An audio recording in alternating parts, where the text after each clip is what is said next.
Hello, ladies and gentlemen. Welcome to Calls. This is the 2024 RSM DFS Tactics show. We have reached the final big contest for 2024. It's the final PGA Tour event, or official PGA Tour event of the calendar year. It's going to be a fun show. I've had quite a fun year, fairly successful year. Hit a few winners. We're going to try to make it one more to close out 2024.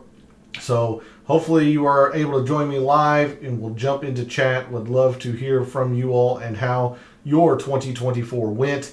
And more specifically for the RSM this week, what your feelings are on the tournament, who you are playing. Would love to hear your opinion on the poll question, which I'll post after the intro. And as I've teased for the past few weeks, Gabe and I have put together some content, and I will have a new segment at the end of the show this evening. So be on the lookout for that. I know I'm excited for it. Pretty sure Gabe is as well. Really looking forward to debuting that as we look to take this a little bit further into 2025.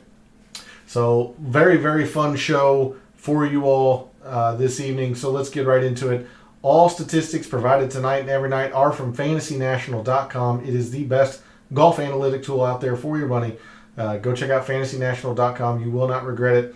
In the description of the video, there are links to all of the social media. First off, my X and Instagram, where every week I post research regarding the tournament, some course information, some information on previous champions, some patterns that they all share, and players in the field that week who also fit those patterns. That comes out every Monday, so I posted that earlier this week. If you want to see the weekly research that I do on the PGA Tour, give me a follow at your preferred social media site. X is also where I place my weekly betting cards and top player usage in the DFS contest I play. That comes out every Wednesday after the DFS Tactics show, so that'll be out later this evening. If you want to see those pieces of information, and I've got quite a big betting card this week, so if you want to see where I'm putting my money and putting my money where my mouth is, if you will, give me a follow over at X for tonight and every week's betting card and top player usage. And then finally, for social media, Gabe's handle is in the description. He writes a great article called The Fringe. It's really a great way to start your week of preparation. He continues to update you throughout the week with his own version of research. And every Wednesday, he hosts a Substack chat. He's gracious enough to host me over there as well. We continue the DFS talk. It's very informative, very entertaining. I've always enjoyed going over there and chatting with his members. So you really are missing out if you aren't subscribed to his article. Make sure you are doing that and follow him over on social media. Go show him some support. Lastly, for this intro, we are live. Chat's open. In addition to everything that I mentioned earlier about the RSM and how you feel this week, would love to hear your thoughts on the poll question. How is your 2024 in general? And would be interested to hear from you all in some of the categories at the end of the show, and it'll make more sense once we reach that portion of the show. We would be interested in hearing your all's thoughts and what you all would want to hear from myself and from Gabe, at the end of this show. So make sure you jump in chat. Would love to hear from you all this evening. And of course, if you aren't able to catch the show live, make sure to drop a comment. But we're here for this week's RSM, the final event of the PGA Tour of 2024. So let's do it. Let's figure out our strategies and our tactics for the 2024 RSM Classic. And we start, as we traditionally do, on a Wednesday evening with the super forecast over at Wind Finder. And I'm going to take a quick drink of water, let you look at Thursday's forecast, and I'm going to post this poll question. So the poll question, as you all can see there, and let's see if you all can figure out the common theme between the four players that I've chosen. But the poll question is, who do you think disappoints this week? And of course, I had I can only provide 4 options, but there is a theme behind the 4 players I chose. So let's see if you can figure out the theme behind them. But who do you think disappoints the most this week? Is it Ludwig Aubert? Is it Denny McCarthy? Is it Brian Harman? Or is it Siwoo Kim? So we'd love to hear your all's thoughts on that. We turn our attention to the forecast. And remember, there's no wave stacking this week, as the waves go out in a consistent order or in a consistent time frame, just on 2 different courses. So once players start teeing off, they won't stop. I believe the first tee time's around 8:30 Eastern, and then play just kind of keeps going. There's no afternoon wave, if you will. The only delineation between the field is half of the field starts on Seaside, half of the field starts on the Plantation course. So no wave advantage here, and as you would expect, generally, as is most cases, the wind, at least in terms of sustained, starts off fairly calm, and then will pick up throughout the day. So maybe the earliest of early tee times on both courses might have a slight advantage. I'm going to tell you right now, I'm not paying any attention to that. I'm just playing the guys that I truly think are going to be best this week down at Sea Island. And then Friday, much the same. Looks to be a little chillier, a little bit more gusty, but a lot of wind, at least a lot of gusty wind in the forecast for the cut portion of the RSM. They did have a little bit of rain today, so I've heard that the course is pretty soft, pretty receptive. And then looking at the weekend, looks like the wind tapers off as the weekend continues on, and it starts to warm up a little bit. Highs in the low 60s on Saturday. Wind seems like it's dying down, and then Sunday looks great. High in the upper 60s, very little wind. Looks like we could have a birdie barrage on Sunday. But it does look like the scoring might be slightly kept in check Thursday and Friday due to some gusty winds. But again, no tee time or no wave advantage stacking potential here. I will mention that 7 of the past 9 champions have started the tournament on the Plantation course, meaning they played Plantation Thursday, then played Seaside Friday, Saturday, Sunday, as opposed to going Seaside, Plantation, Seaside. I don't know how much merit or credit I give to that. It's just a nice little fact to know. If you want to put some stock into that, okay. I personally am not, but I did hear that today, and I wanted to pass that along to you all. So there's a look at the forecast for the tournament this week. We move to Fantasy National, and apologies, I meant to unstar these, and I didn't because I was collecting ownership projections, so bear with me as I get these out of here. The only field changes are the same ones from from Monday night, in the sense that it's Rico Hoey, Matty Schmid, one other. So make sure if you submitted lineups early that they are not in any of your lineups. They are not playing this week. As you can see, Rico Hoey, no tee time. Matty Schmid is out. Just 2 quick reviews here. We're going to first do moderate and windy conditions, just because of the forecast that we looked at. There is quite a bit of wind in the Thursday and Friday, the cut portion of the tournament. So I'm going to keep this at the last 50 rounds. Your top performers in the wind in the past couple of years: Denny McCarthy, Brendan Todd, Adam Schenk, Andrew Novak, Patrick Rogers, Mark Hubbard, Carson Young, Ludwig Aubert, Siwoo Kim, Brian Harmon, and Nate Lashley. And then the other side of that coin, players that haven't been good: Kisner, ADDC, Marty Doe, Matthew Neesmith, Robert Streb, two-time champion here, Russell Knox not being good in the win, Damon, Seamus Power, although we talked about him last week at the Bermuda. Yeah, so there's a look at some of the players who haven't been as good in the wind, and then we'll definitely take a look at short courses, as both courses are well under 7,200 yards. Both of them barely stretch over 7,000. So your top performers on short courses the past couple of years: Eric Cole, Brian Harmon, Ludwig Ober, JJ Spawn, Chris Kirk, Denny McCarthy, JT Poston, Ryo Hitsatsune, Ben Griffin, and Keith Mitchell. Going to cut this portion of the show a little bit shorter to try and squeeze in the co-content with Gabe towards the end of the show. So let's just go ahead into the mixed condition model that I have made for this week at Sea Island.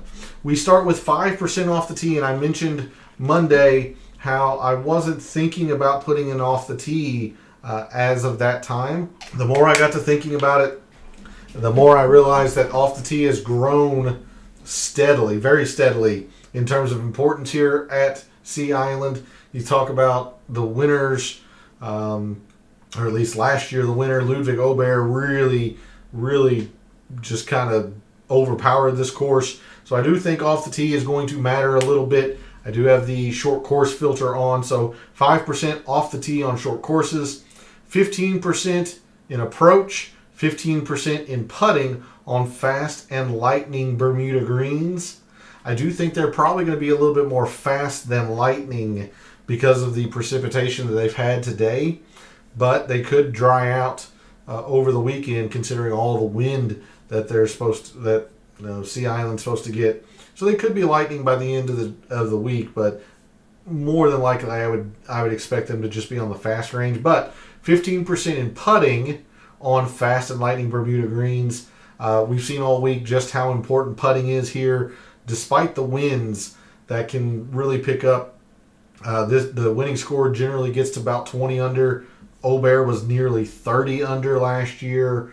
So players are going to make a bunch of birdies. To do that, you're going to have to make a lot of putts. You're also going to have to hit it fairly close. That's why we got some approach in here. But you're going to have to make a lot of putts. And a lot of times this does come down to a putting contest. So I wanted to see who was the best on fast and lightning Bermuda greens. If the tournament becomes a putting contest and it's easy, well then players are going to have to give themselves a lot of opportunities to score. So 15% in opportunities gained. Now, I continued with this short course filter. You could probably make a convincing argument to use the easy to par filter. With the wins on a Thursday and Friday, I was not terribly confident that both of those days were going to play easy. I do think the weekend's going to play easy. I do think Saturday and Sunday a lot of low scores are going to happen. But I wasn't confident that all 4 days were going to be. So I just used the short course filter because both of these courses are very, very short, and we knew that that was going to be at least consistent. So 15% on opportunities on short courses, and by using this short course filter, that kind of is a hidden usage of shorter proximities. 100 to 125, 125 to 150 on short courses. A lot of players, have wedges in their hand. You do have some forced layups around Sea Island, so it's more in the 125 to 175 range. But using the short course filter with opportunities does kind of allow for some hidden short proximity in there as well. So 15% there, 10% in birdies gained. Not birdies are better, just birdies gained on short courses. Again, I talked about this all week, how the players that make the cut, they're going to play Seaside 3 of the 4 days. Now, there are eagles to be had on Plantation. That course is very, very easy for professionals. Seaside, however, there is one good eagle opportunity. The other par 5 on the front 9 does not yield an eagle very often. There are just a lot of birdie chances around. So that's why I did not look at birdies or better, just birdies gained, focusing on the Seaside course. 10% there. And then to finalize the mixed condition model, 10% in total par 3s, 10% in 350 to 400 par 4s, 15% for 400 to 450 par 4s, 5% in the 550 to 600 par 5s, since there's only 2 of them. There's a look at the mixed condition model that I have made for this week, and hopefully have provided you the reasoning behind it, maybe some areas where I might be weak. Usually around the green doesn't matter here. If around the green does happen to pick up in importance, I'll be weak to that. Maybe a little bit more off the tee if players follow Ludwig Ober's pattern from last year, I guess is the way I'm trying to phrase that. If there are a lot of eagles, maybe birdies are better, but feel pretty confident with this mixed condition model, considering Seaside and the RSM has been pretty darn consistent and has been on the tour for years now. So enough rambling. Let's go to Microsoft Excel and the reveal of my rankings for the RSM. And they go as such. Brian Harman, Ben Griffin, Doug Gim, Chris Kirk, and Justin Lauer are my top 5. Taylor Montgomery, 6,400. Taylor Montgomery is 6th, kind of. Denny McCarthy, Eric Cole, Ludwig Ober, and Keith Mitchell round out my top 10. As a reminder to returning viewers, for your information, if you are a new viewer, my rankings are based on 3 criteria. The FNGC rank. Hey, Awaken. Thanks for jumping in chat. It's good to see you this evening. We are ready for the final 2024 PGA Tour event. So it's good to see you this evening. Hopefully you're ready. And we're going to try and make it a very convincing finale for 2024. Good to see you this evening.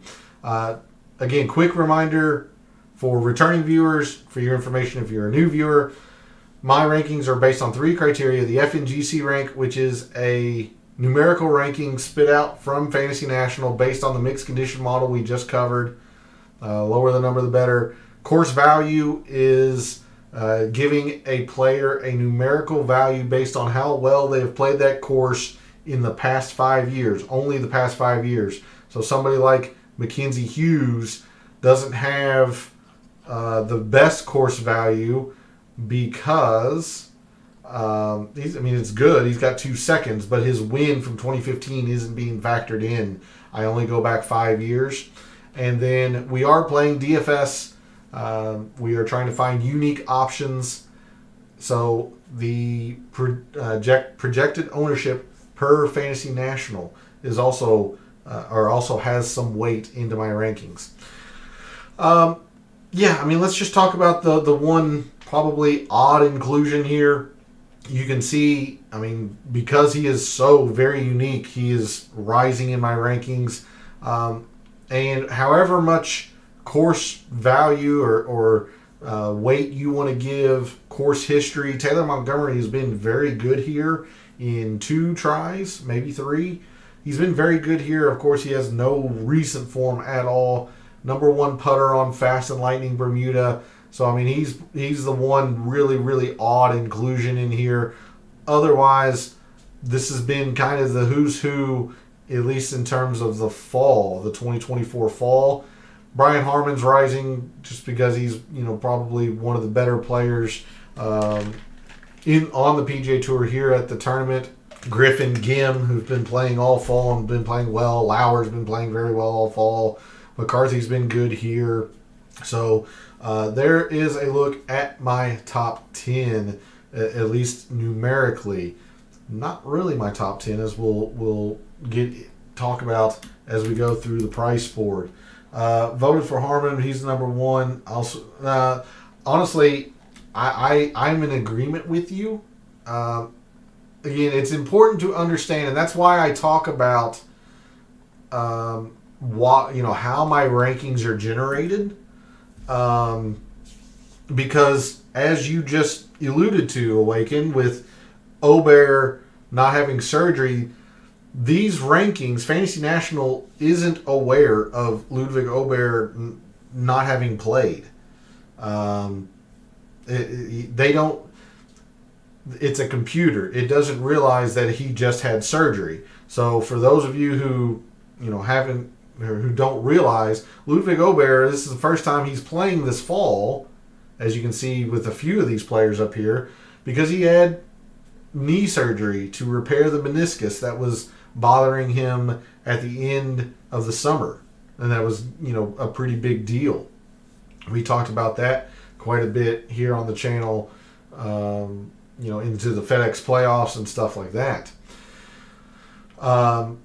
So it's important to understand how my rankings are generated, and that's why I always give the viewers the reminder, or give them the information of how my rankings are generated, because it's a computer. It's not going to understand that Obear is coming in off of a surgery. So let's start talking about how I really see the field this week. In the 5 digits, in the 10Ks, we have 3 players. Ludwig Obear at an astonishing 11-2. I say astonishing just because the next closest to him is Davis Thompson at 10-4 and Denny McCarthy at 10,000. Obear is kind of getting some Scotty Scheffler treatment in the sense of his pricing versus his next closest competitor. And I understand that the guy just blitzed this place last year, but he has not played all fall. He is coming in off of a surgery.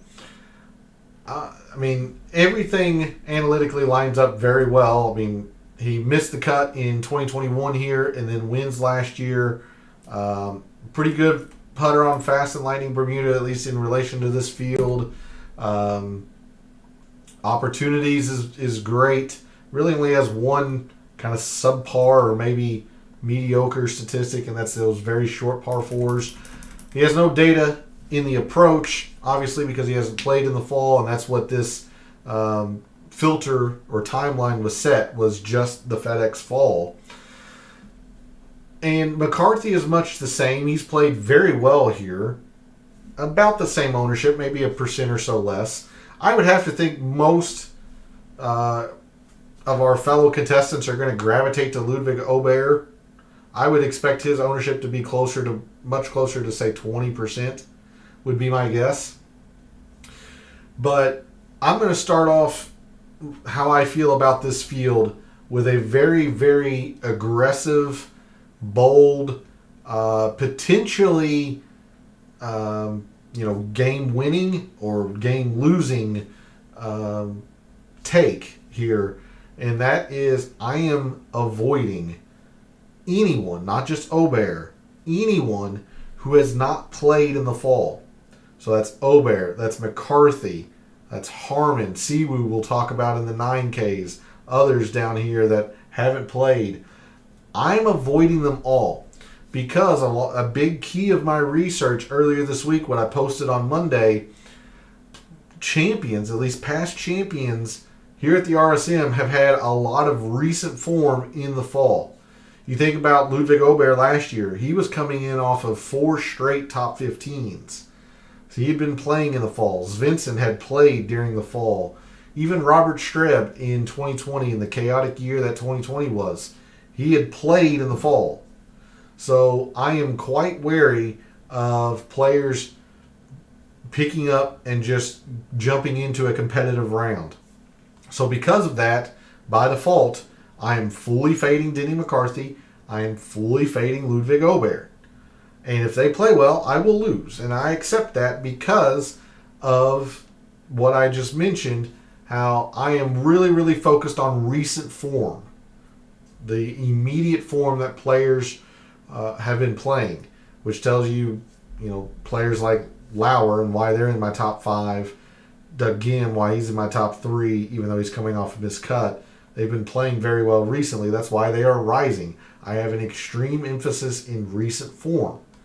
So I'm completely out on those two. I'm not in love with Davis Thompson, but if I ever want to spend up, I will play a little bit of Davis Thompson. I mean, he's played a couple of times in the fall, or maybe once.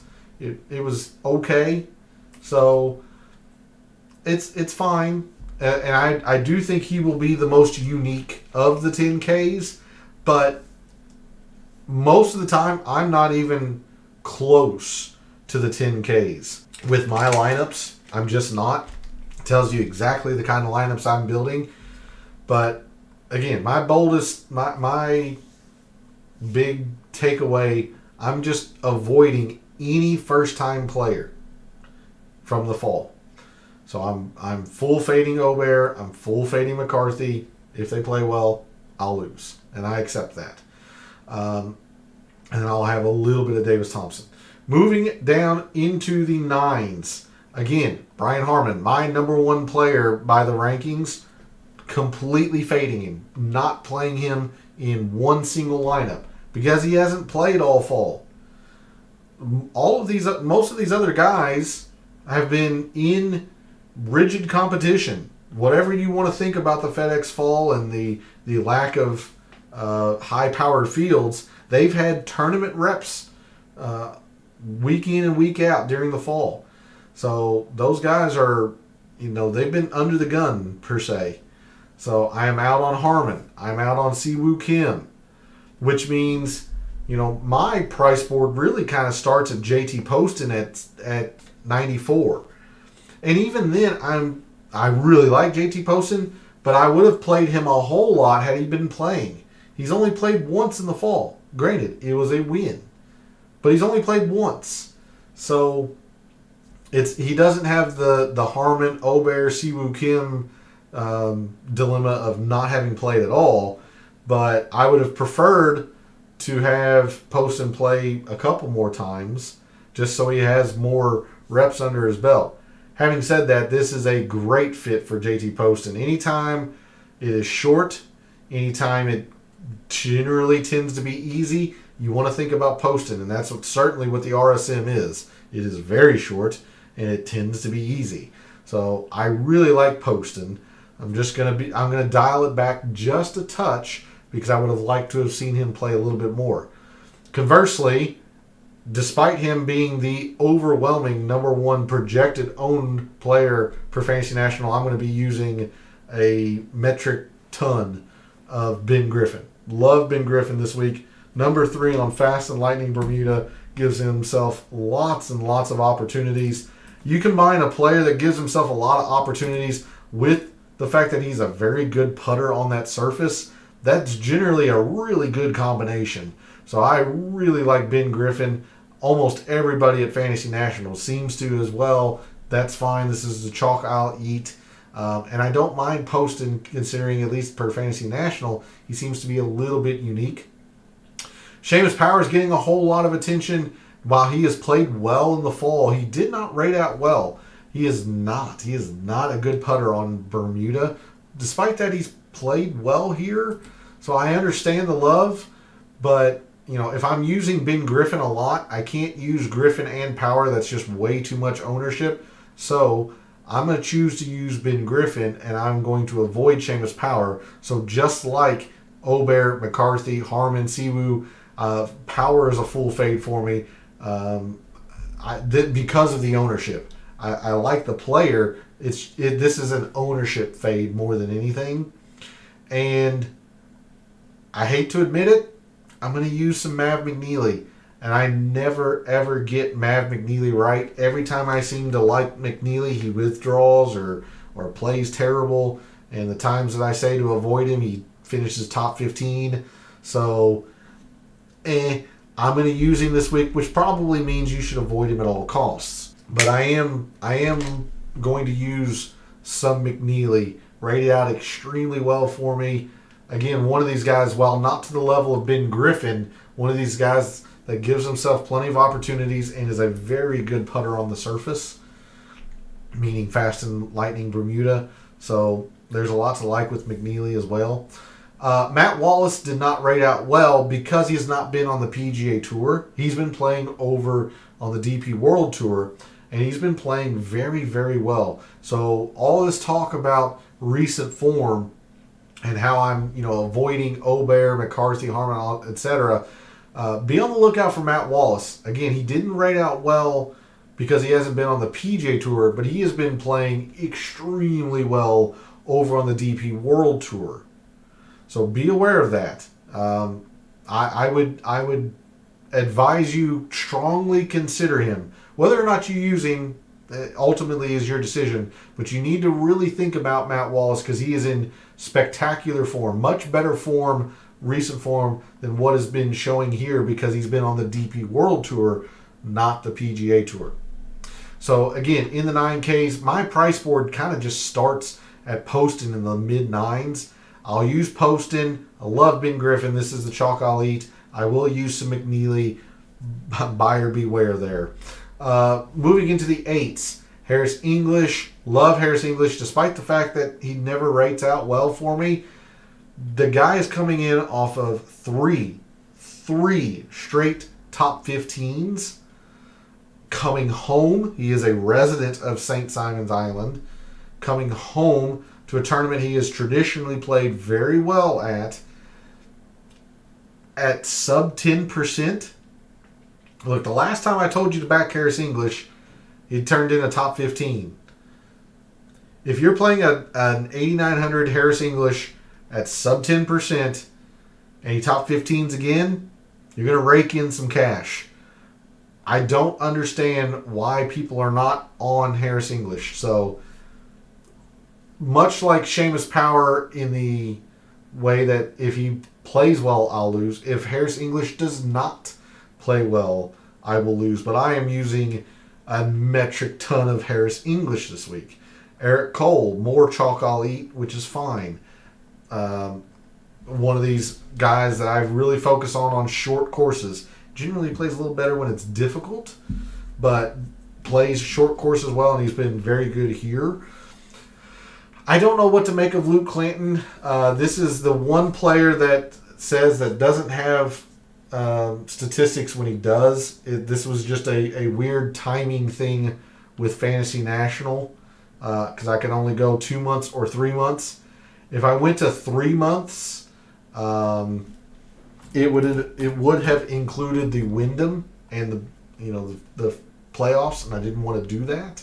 The vision skewed, so apologies. I brought up his page.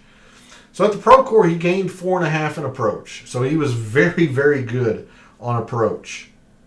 That's what I wanted to see because that's the only data point that is missing. He's getting a lot of love.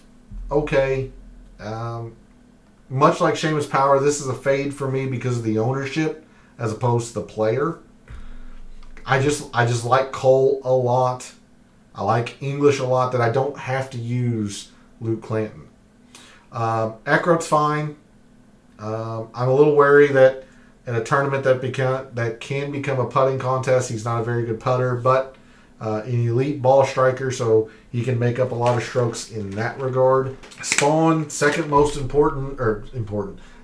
projected owned player. I can't get there.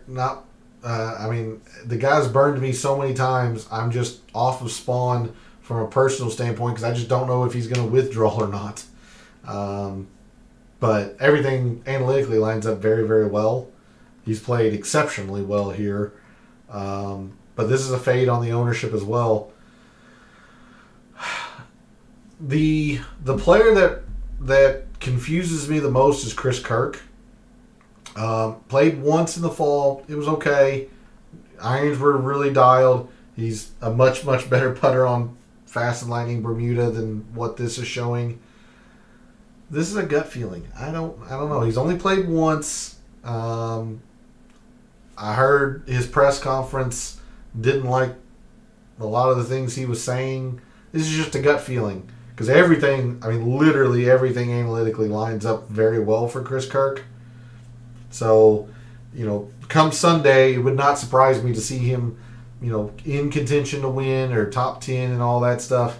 This is just a gut feeling because the analytics love him. He's very, very unique, at least according to Fantasy National. I don't know. I something just kind of threw me off with Chris Kirk this week. Much like Eckroat, you talk about a tournament that can get that can turn into a putting contest. Glover's been putting okay lately. I do have a little bit of concern with Glover. Number one iron player, sure, but that putter can disappear at any point. And you see his Sunday at Bermuda, it was a disaster. I think he went like +6, +4, 5, 6. He was bad on Sunday at Bermuda. So he's not coming in with a lot of momentum. Look, I'm going to play him because of the ball striking. It would not surprise me one bit if he disappoints. So I'll use him, but much like Matt McNeely, buyer beware. Doug Gim's going to rate out well just because of all the ball striking I have. Or focus on approach, gives himself lots of opportunities. In fact, he's actually been okay on Fast and Lightning Bermuda. As much as I've been off of Doug Gim the past couple of weeks, I might dip my toe. I might dabble a little bit with Doug Gim. But this is kind of an area of the price board I haven't been too much.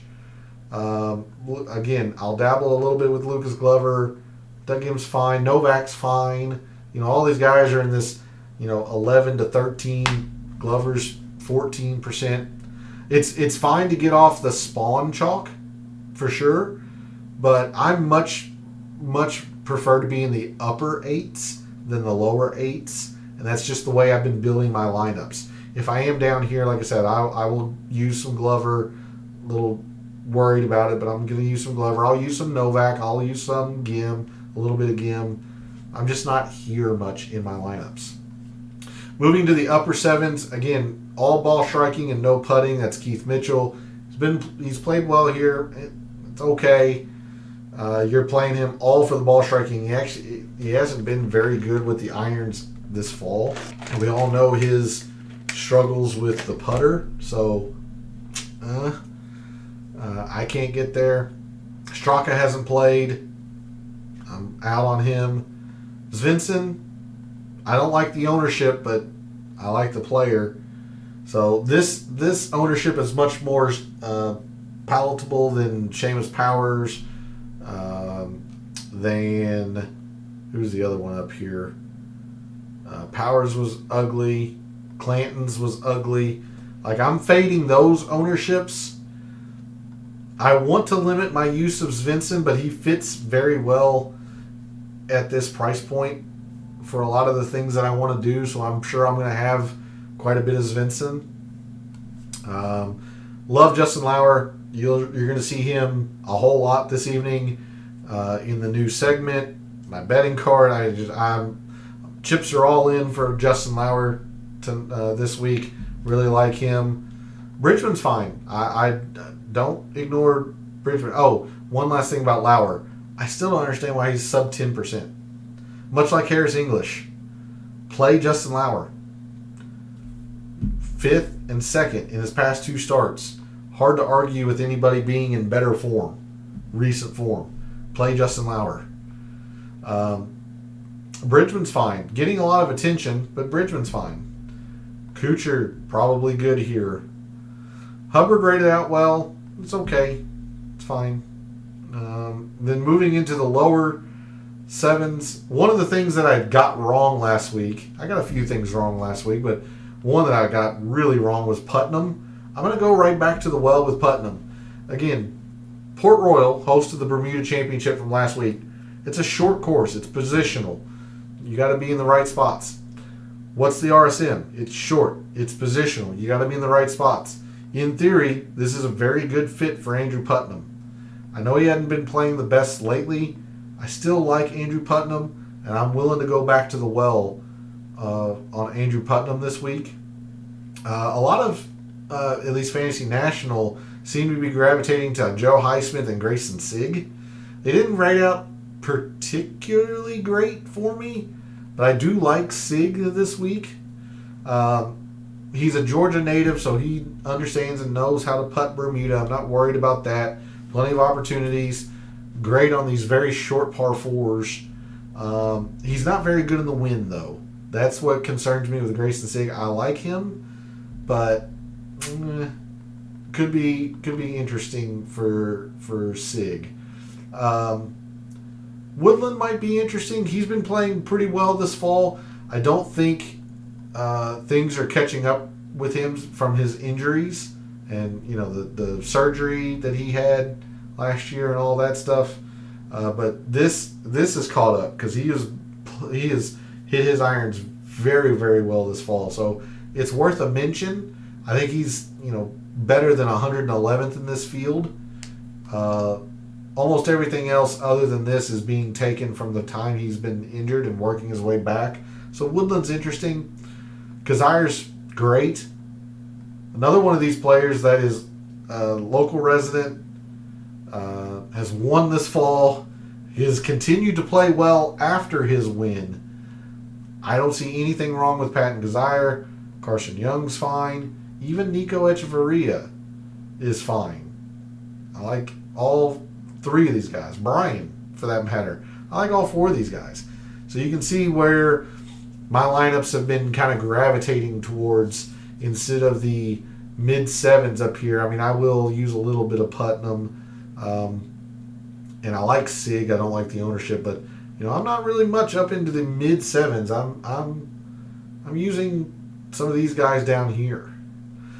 Kevin Yu rated out well. I'm not necessarily all that high on him because this tournament turns into putting, and he doesn't putt very well. Number one opportunities, not number one putting, so not that high on Kevin Yu. Smalley, much the same. Very, very poor putter. And then at 7,000, much like Andrew Putnam, one of the things that I got fairly right last week because he was middling was Hitsatsune. He played really, really well over the weekend. I'll go back to the well with Ryo Hitsatsune like I am going back to the well with Andrew Putnam. I think this fits Ryo Hitsatsune pretty darn well. You also talk about a guy that's in very good form, at least with his irons. Top 15 in this field. Second in this field in these shorter par fours. I like Hitsatsune quite a bit. And at 6%. So I'll go back to the well there. All right. I do have a couple of 6K mentions. Everyone can probably guess who the Mad Scientist play is, but a couple other players. Zach Johnson at 6,900. The guy is a local resident. I know he loves John Deere. I mean, plays there every year and seems to play well, but he's a local resident to St. Simon's Island. He's played well year over year here. This course does not demand length. Take a look at Zach Johnson. I don't hate it by any means. I do not hate it. But the two main names that I want to give you all in the 6Ks, first is Sam Ryder. Now, Sam Ryder's irons haven't been great this fall, no.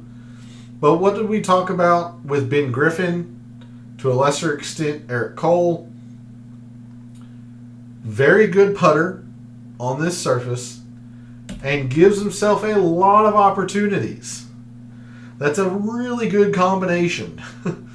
And at 6,800, I think you could do far worse. Clip this for, when he misses the cut or whatever, but 7th and 8th in opportunities and putting. Irons need to be better, sure. He gets plenty of birdies, too. So, you want a guy with some firepower that can go low on a course that demands you go low. Take a look at Sam Ryder. He can do it. But, as everyone can probably expect, the Mad Scientist play is Taylor Montgomery, who rated 6th in my rankings. I wouldn't put him 6th, but I am going to use Taylor Montgomery. Despite the fact that I don't think course history matters a whole lot here, can't deny how well he has played in his 2 or 3 tries. the number one putter on Fast and Lightning Bermuda, on a tournament that can become a putting contest. That's important. Plays the short par 4 as well. I like Taylor Montgomery. I will make sure to use him in a lineup or two when I'm trying to get really, really greedy. Taylor Montgomery is the mad scientist play. All right, let's start making some lineups. We'll start with tiers for those who play tiers contests. Tier 1, Obear, Davis Thompson, Denny McCarthy. Well, much like I was saying in classic lineups, I'm just kind of full fading anybody who has not played in the fall. Again, remember, Obear's coming in off of a surgery. He has not swung a club, at least full swung a club until this week. So give me Davis Thompson. At least he's played this fall. I'm not in love with it. I would think Obear is going to be overwhelmingly popular in a tiers contest. So I think McCarthy would be probably a worthwhile pivot off of him if you're not comfortable with Davis Thompson. But I'm just going to go Davis Thompson because he's at least played this fall. Tier 2, Harman, Siwoo Kim, JT Poston, Ben Griffin, Seamus Power. It's between these two. I'm going to choose Ben Griffin because I think Davis Thompson is going to be fairly unique in Tier 1. But I love JT Poston. So if you go JT Poston, I do not blame you one bit. This is splitting hairs. I was going to say 1A, 1B. I do think Griffin is 1 to JT Poston's 2 in Tier 2. But it's close. So give me Griffin in Tier 2.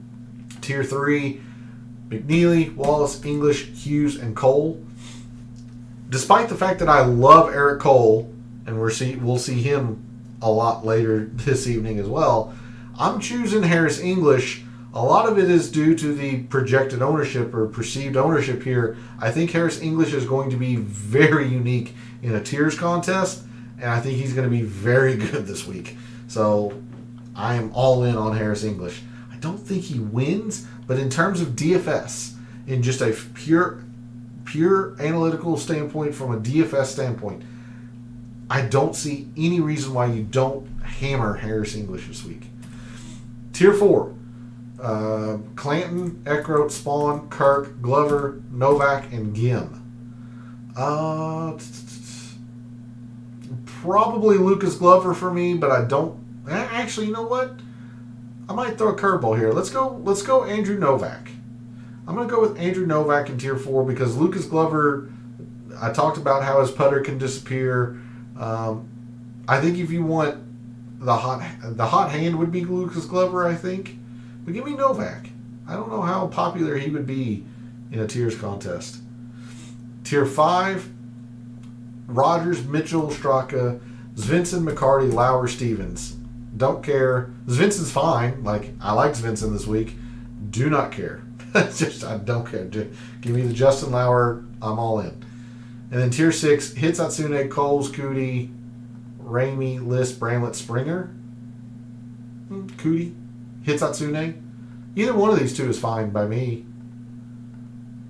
I guess I'll say Rio, Hitsatsune, but it's fairly close. I like Pearson Cootie a little bit as well. So this tier, gosh dang it. This tiers contest, this tiers construction goes Davis Thompson in Tier 1, Ben Griffin in Tier 2, Harris English in Tier 3, Novak in Tier 4, Justin Lauer in Tier 5, and I'll go Rio Hitsatsune in Tier 6. All right, let's start making some classic lineups, build some lineups that we think our fellow contestants are building, and then see how we can maneuver around them. So in our big GPPs, the question you have to ask yourself is, do we think Ludwig Obear is going to get played? I personally do. So this, gosh dang it. This ownership is going to be a little bit lower than what I think it will be. I think Obear is going to be closer to the 20% range. I can just go by what Fantasy National is projecting right now. I do think Obear is going to get a lot more popularity than this. If our fellow contestants are going to Ludwig Obear, they might have to go into the 6s, and there's really not anybody getting a lot of attention other than Ryan Moore at 8%. He's getting a lot of attention for good reason. He finished 8th here last year, but he's really the only one. Other than that, it looks like our fellow contestants are bottoming out at Grayson Sigg at 73, Highsmith at 74. I don't know if they'd be able to do this, but I'm going to try just to try to create the most chalky lineup I can.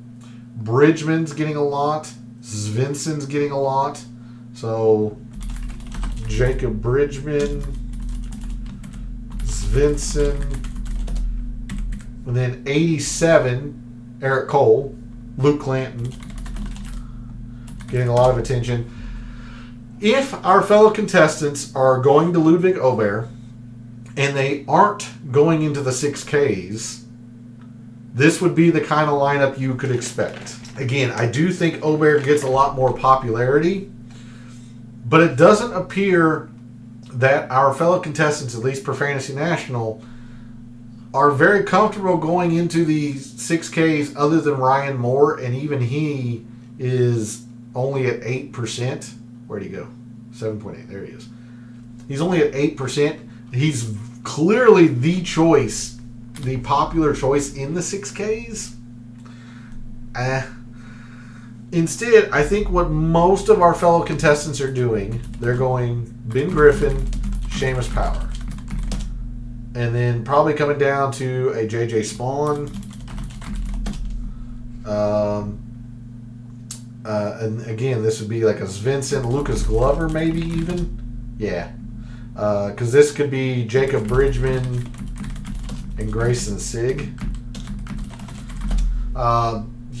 Hideous looking cumulative ownership here with Griffin the number 1 projected owned player, Spawn's number 2 per Fantasy National, and don't get me wrong, I love Ben Griffin this week.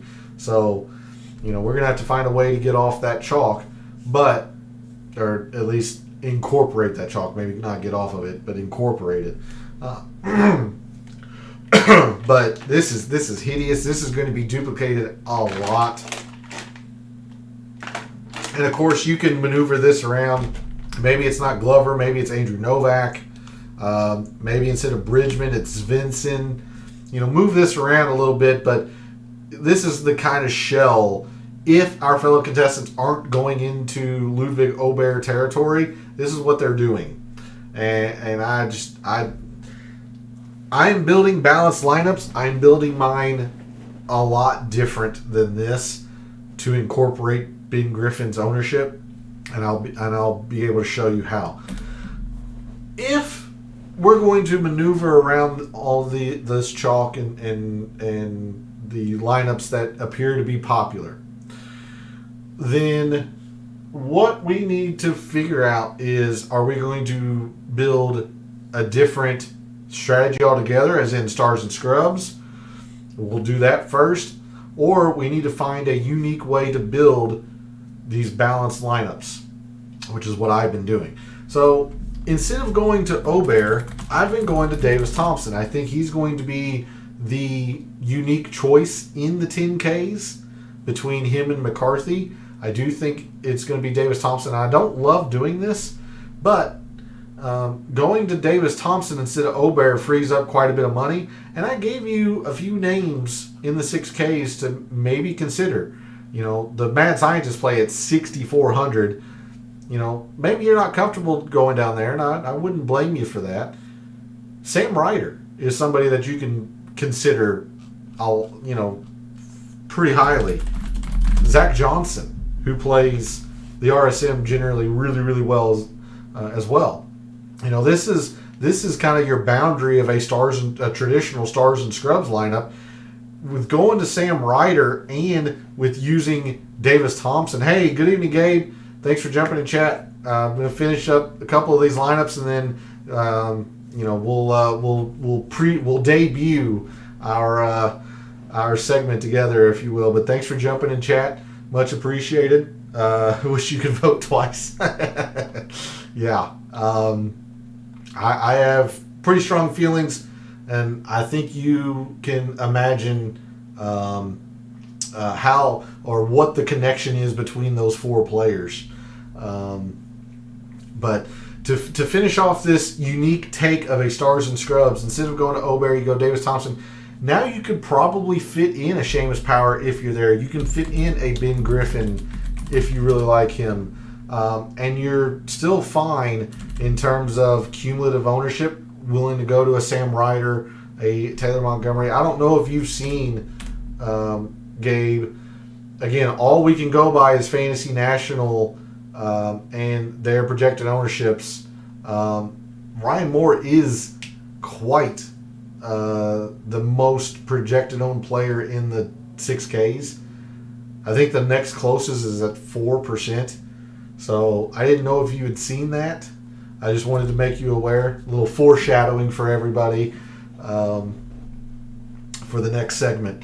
But to finish off this Stars and Scrubs build, like, Ben Griffin, maybe you're again, Harris English. Like, I don't understand why people aren't gravitating to a Harris English. Now you're going to have to go a little bit lower into the 7s if you're trying to squeeze in essentially 2 9s. But this is how you're going to get unique this week. To finish up this lineup, we can go maybe a Matt Kuchar could be interesting. Again, I'm going to go to the well with Andrew Putnam again. Andre Putnam, if you will. Andrew Putnam. Which leaves us 72. That's Wesley Bryan, Carson Young, Nico Echeverria, Pat Desire. All of those I think are great options this week.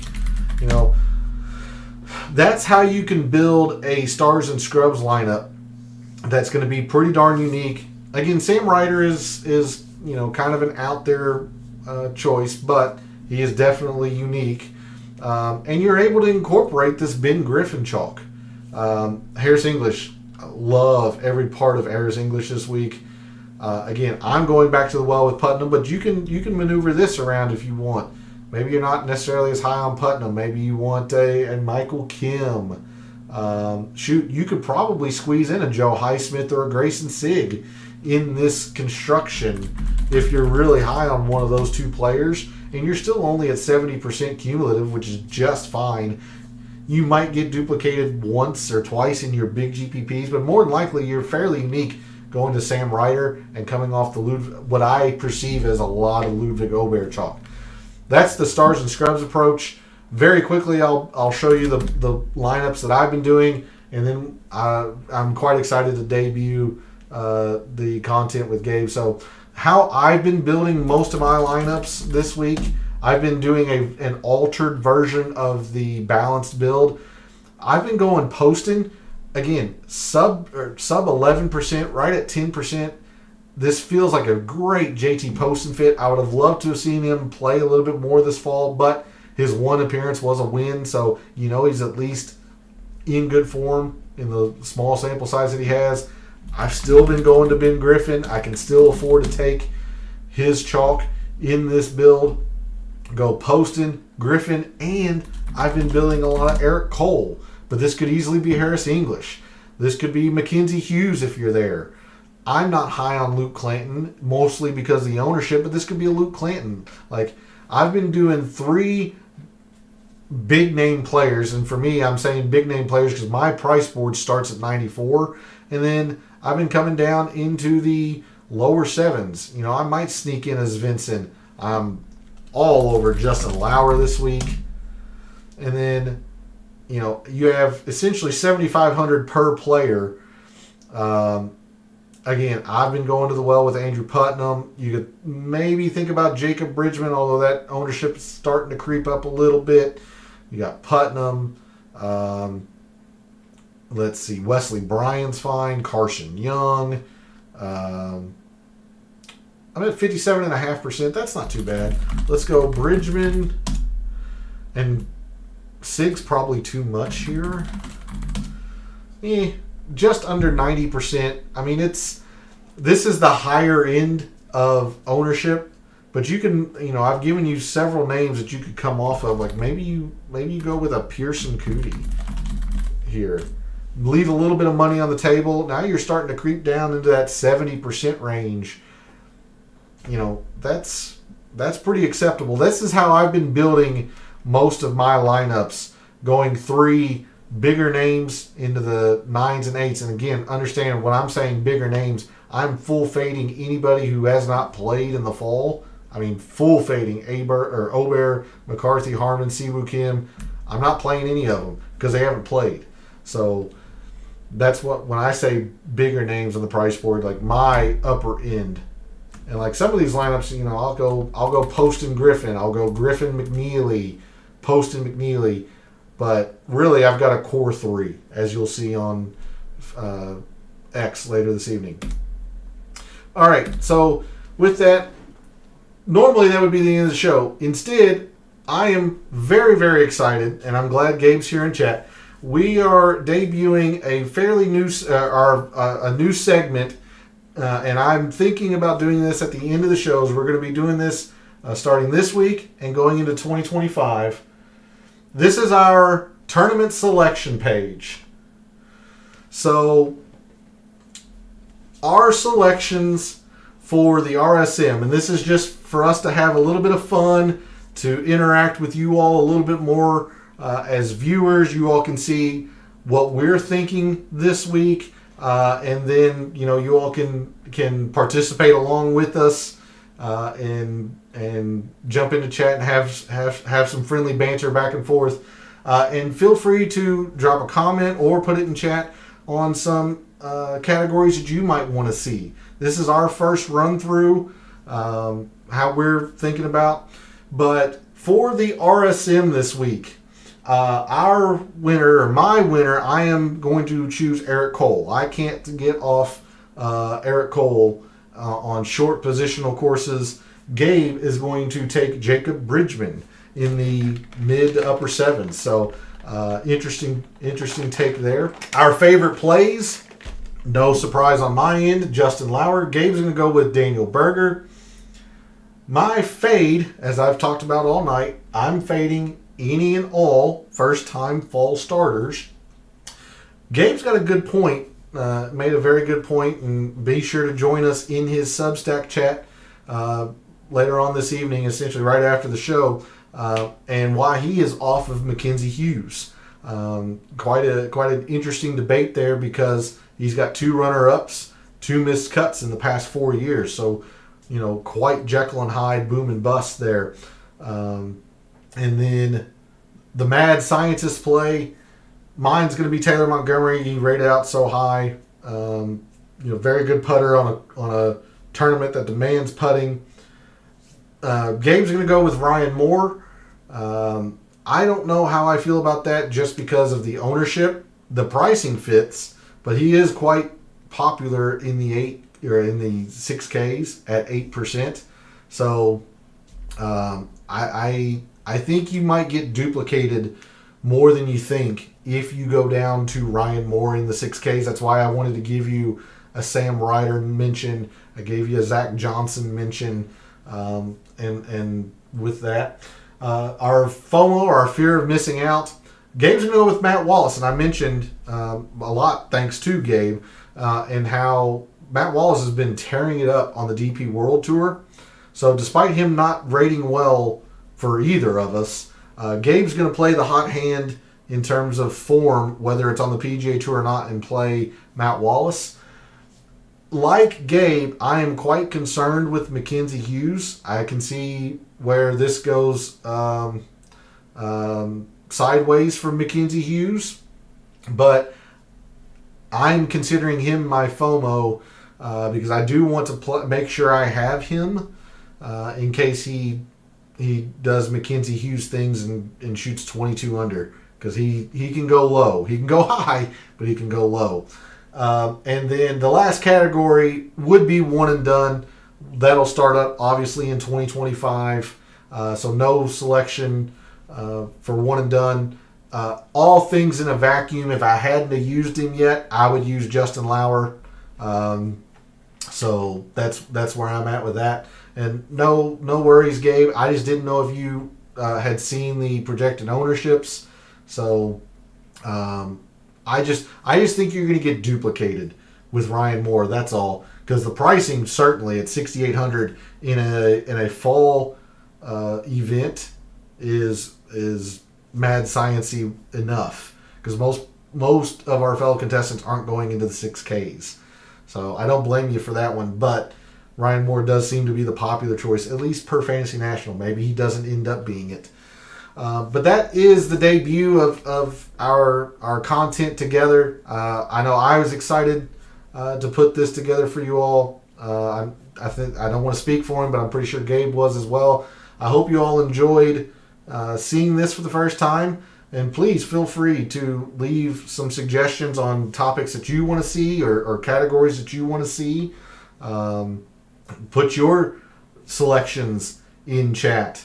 Would be fun to see what the community seems to be thinking as well. And of course, we'll be doing this heading into 2025. No one and done selection, obviously. And then my choice this week for the player that disappoints, I am generally in agreement. I'm going to say Brian Harman would be my official choice, although I do think all four don't play up to what you would expect for their names in a tournament like this. That's why I'm out on all first-time fall starters. But my choice officially will be Brian Harman. I do think he will struggle this week, or at least disappoint the most this week. That is what I have for the final 2024 PGA Tour show this year. It's been quite a fun year. I can't say enough great things. I'm very thankful to you all, the viewers, to let me do what I do. Some good weeks, some bad weeks. Hopefully it's entertaining nonetheless. Thanks to Awaken and Gabe for jumping in chat. Reminder that I'm going to be over in Gabe's Substack chat here momentarily when I stop the stream and the show, and continue the DFS talk over there in his Substack chat. The only way you're going to be able to join us is if you subscribe to his article, so make sure you're doing that. It's a really, really great way to start your week of preparation heading into 2025, and it's free to do. So make sure you're doing that. So thanks to you two for jumping in chat. Thanks to everyone else out there who tunes in, watches, listens, supports the channel by liking the videos, commenting, and subscribing. I always appreciate it. I love what I do. Wouldn't be able to do it without you all. 2024 has been great. Let's finish it off with a bang, shall we? For all of the wagers that you've made this week for the RSM, for all of the DFS contests that you played this week for the RSM, for this weekend and every weekend, may all your bets be profitable. Happy Thanksgiving, everybody.